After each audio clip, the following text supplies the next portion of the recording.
In this video, we'll talk about what to do when your citizenship or naturalization application is denied. There are some things you can do, and it's important to discuss all the options. So, what are you waiting for? I'll see you on the other side. Hello, my YouTube friends. In this video, we'll talk about what to do when your citizenship application is denied. It's happening a lot right now as immigration is increasing their enforcement and their attempts to prevent people from becoming US citizens, and we see that a lot, specifically in the process of becoming a US citizen. Quite a lot of scrutinies and denials are increasing. So we'll talk about your options if your application is denied, what you can do to fight it, and what you can do to prevent the application from actually being denied in the first place. So before we do that, if you're here for the first time, make sure to subscribe to our channel. Click that bell to be notified so you don't miss any of our videos, as we release videos pretty much every week. And also give us that big like so YouTube will be able to share this video with more people just like you. My name is Jacob Sapochnick, and I'm an immigration attorney located in San Diego, California, and I help clients in all 50 states. And I'm excited to make this video just for you. So let's talk about N400 naturalization denials. As you know, the USCIS started As you know, the government announced about a year ago that they're going to start a denaturalization task force. The idea behind it was to find people that obtained their citizenship illegally, or they use some false information and try to revoke that from, take that citizenship away from them. And so while that's happening, even people that are applying for citizenship right now may find it a little bit more difficult to try to go through that process because of the way the interviews are being conducted. And I'll give you an example. I went to a recent interview with my client, and the officer was really focused on the way the person got his green card. That was a green card based on marriage. Even though that person applied after 7 years, he's no longer married to that spouse. At that interview, they still went back, they asked questions about that marriage, and they questioned the addresses where that person lived. And it was a very difficult battle. Eventually that person received an approval, but I know after almost 2 hours of an interview that almost looked like a green card interview, it was a citizenship case. So just letting you know that things are definitely getting harder, so it is important for you to prepare properly. Make sure you understand how you got your citizenship. If it was based on marriage, be prepared. They'll question you. Even if it's after 5 years, you may have to answer some questions about previous addresses and information about your previous spouse. If you got it through employment, make sure you have some information about how you got the green card in the first place.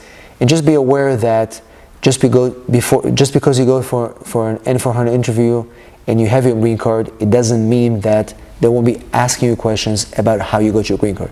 Just to be aware that things are quite different right now.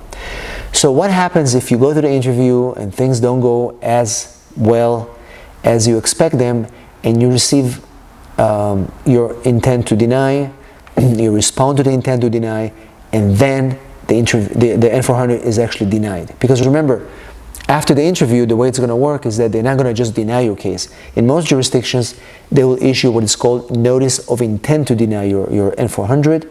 And again, the notice will list things that happened in the interview and why the officer is looking to deny your case.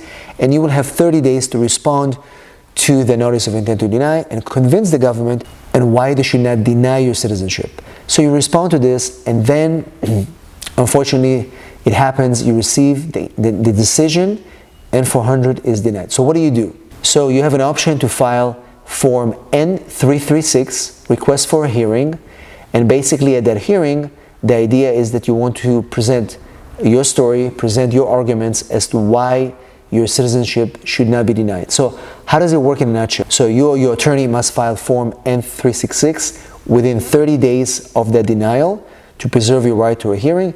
And then the way it's going to work, USCIS is going to schedule that hearing within 180 days. And at that hearing, you'll be able to present either new evidence or any arguments that you have to convince the USCIS as to why your case should not be denied. In most cases, it's not going to be the same officer who interviewed you in the first place, and that officer who is going to be conducting the hearing, has a lot of discretion, and therefore it's really important for you to have good arguments, good evidence, and compelling reasons as to why your case should not be denied. Once again, even if the N400 is denied, do not lose all hope, because we've had quite a few successful hearings when we actually were able to present evidence and convince the officer why the case should not be denied. For example, where the case was denied because the officer suspected that there were some issues at the marriage, the original marriage. He was not able to convince about the bona fides of the relationship. He also had some issues with addresses. There were incorrect addresses between what was included on the removal of condition application in the second green card. At the time of the hearing, we were able to present the officer explanation as to why there was an inconsistency in the addresses. We also showed more evidence as to the bona fides of the marriage. There were affidavits from the ex-wife, from the parents, as well as other family members to show there was a real marriage. And so enough documents to show the officer that, listen, this was just somebody that had a bad day and wasn't really connecting with our client, and the case was approved. So like I said, there are some cases which obviously are much more complicated, but if you believe that you qualify for the citizenship and you have good supporting documents, then going for that hearing is really, really important. So that's option number one. Option number two is file a motion to reopen. So you file a motion to reopen if you missed the deadline for the hearing, but you now have new evidence and you believe that your case should be approved, then you can file a motion to reopen and try to reopen your case. Another option is actually refiling the application altogether. So instead of just going for the appeal, the hearing, you don't do the hearing and you just completely refile the case. So what are some of the situations where you can just refile the case? So for example, let's say your application was denied because you had a bad moral character. For example, maybe you had a shoplifting incident within the 5 years when you applied for citizenship, right? So we had a case where the client had a shoplifting conviction within the 5 years before they applied, and so that case was denied. But by the time we're going to be refiling the case, we're going to be beyond the 5 years. So in that case, it makes more sense just to refile instead of going for a hearing. Also, there are many cases of people that have absences from the US, so they need a few more months. So instead of appealing, we just refile, wait 6 months, a year, when the person has the necessary physical presence, and then there's no reason for the case to be denied, so we just refile. So those are the considerations to refile. But the first option is to file an appeal when you really believe that you were qualified but you couldn't do it. And so you have enough evidence to convince the hearing officer why you should get citizenship. The second option is to refile just because you're going to meet the requirements if you wait a little bit longer. And the third option is to file a motion to reopen if you miss the deadline for an appeal, but you still have evidence and you still believe that your case is qualified. So once again, remember, it's definitely getting more difficult to apply for citizenship. They are stricter right now. They're going back through the history of your green card. And I cannot stress enough the process of preparing for an N400. Make sure that you don't just file your form. Make sure you have all the evidence from before when you got the green card. Make sure you consult with an attorney to cross-reference everything before you file. And once you file, make sure you get ready for that interview, because you need to be prepared for all the questions they're going to be asking you, so you know exactly what's in your file and what was submitted and what happened before you filed that case. But remember, even if that application is denied, there's quite a few options to be able to save your case.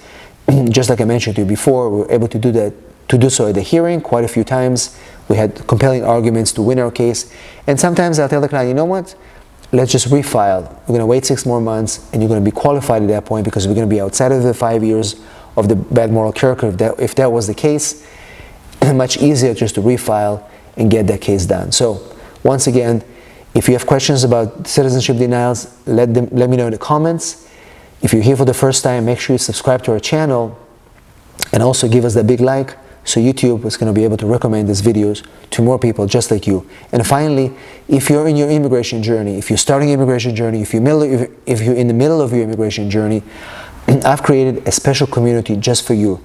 It's called Immigration U, where we have Zoom calls every week, case studies, case material, case updates in a private, intimate setting. It's a virtual community just for you. So make sure you click the link below. It's in the description of this video, and I want to see you right there in our membership. Thank you for watching, and I'll see you at our next video.